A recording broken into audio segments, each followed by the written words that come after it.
নমস্কার, আমি ভক্ত কুমার রায়, ভারতীয় জনতা যুব মোর্চা উত্তর দিনাজপুর জেলার আহ্বায়ক। আজকে প্রেস মিট কেন দিলেন? আপনারা জানেন 2011 সাল থেকে মমতা ব্যানার্জি ক্ষমতায় আসার পর 15 বছর পেরিয়ে গেছে। এই 15 বছরে বাংলার 30 লক্ষ মানুষ আজকে বেকার, কর্মহীনতায় ভুগছে। মমতা ব্যানার্জি ক্ষমতায় আসার পর থেকে 22,000 কলকারখানা এই রাজ্য থেকে বন্ধ হয়ে গেছে, যেগুলো আছে সেগুলো আজকে বন্ধ হওয়ার পথে ঢুকছে। আর তার ফলে 6,696টি শিল্প এই রাজ্য থেকে চলে গেছে।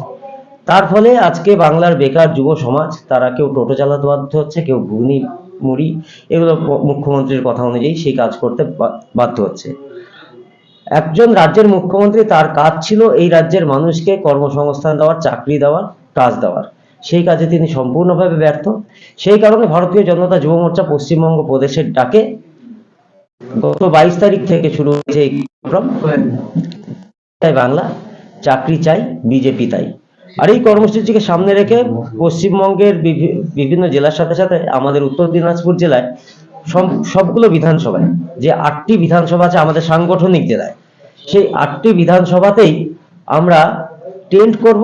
আর এই টেন্টে আমরা চিঠি পাঠাবো মাননীয় মুখ্যমন্ত্রীকে যে আপনি চাকরি দিতে ব্যর্থ, আপনি শিল্প কলকারখানা আনতে ব্যর্থ, আপনি যে সমস্ত বেকার ছেলেমেয়েরা চাকরি পেয়েছিল তাদের চাকরি বাঁচানোর ক্ষেত্রে আপনি ব্যর্থ। 26,000-এর চাকরি চলে গেছে ইতিমধ্যে মহামান্য সুপ্রিম কোর্টের নির্দেশে, এবং 32,000-এর চাকরি প্রায় যেতে যেতে বেঁচেছে, সেটাও মানবিক কারণে। এটা কোর্টও স্বীকার করে নিয়েছে সম্পূর্ণভাবে দুর্নীতি হয়েছে।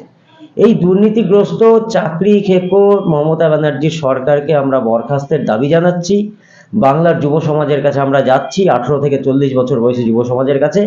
তাদের মাধ্যমে আমরা চিঠি পাঠাবো মাননীয় মুখ্যমন্ত্রীকে, তার পদত্যাগের দাবি জানিয়ে।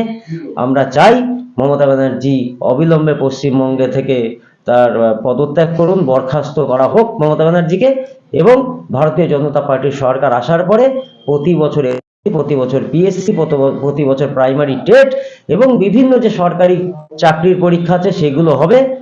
পশ্চিমবঙ্গ শিল্প বান্ধব পরিবেশ গড়ে উঠবে, পশ্চিমবঙ্গে শিল্প কলকারখানা আসবে। সেই কারণে ভারতীয় জনতা পার্টির সরকার দরকার। আমাদের স্লোগান চাকরি চাই, বিজেপি তাই, চাকরি চাই বাংলা। এবারে পরিবর্তন দরকার, চাই বিজেপি সরকার। এটাই আমাদের মূল স্লোগান থাকবে। উত্তর দিনাজপুরে কতগুলো আপনারা টেন্ট করছেন এবং কোথায় কোথায়? দেখুন, আমাদের বিধানসভা ভিত্তিক বলি, রায়গঞ্জ বিধানসভা 6টি জায়গায় হচ্ছে। কালিয়াগঞ্জ এখনো পর্যন্ত যা আলোচনা হয়েছে, কালিয়াগঞ্জ বিধানসভা এখনো পর্যন্ত 4টি জায়গা আমরা সিলেক্ট করতে পেরেছি। হেমতাবাদ বিধানসভায় 4টি জায়গা, করণদিঘিতে 4টি জায়গা, গোয়ালপুকুরে 2টি জায়গা এখনো পর্যন্ত সিলেক্ট হয়েছে, চাকুলিয়াতে 2টি জায়গা সিলেক্ট হয়েছে, ইসলামপুরে 3টি জায়গা সিলেক্ট হয়েছে এখনো পর্যন্ত। এই জায়গাগুলো বাড়বে। কত চিঠি আপনারা দেবেন বলে মনে হয়? আমাদের জেলা থেকে 35,000 চিঠি, 32,000 আমরা ভাগে পাবো, কিন্তু আমরা চেষ্টা করছি আরো 3,000 বাড়িয়ে 35,000 চিঠি পাঠানোর। আর প্রতিটা বিধানসভাতে, যেমন যেগুলো বিধানসভা আমরা খুব ভালো অবস্থায় আছি, যেমন রায়গঞ্জ, কালিয়াগঞ্জ, হেমতাবাদ, করণদিঘি, এইসব বিধানসভা থেকে আমরা 4,000 করে চিঠি কমপক্ষে পাঠাবো।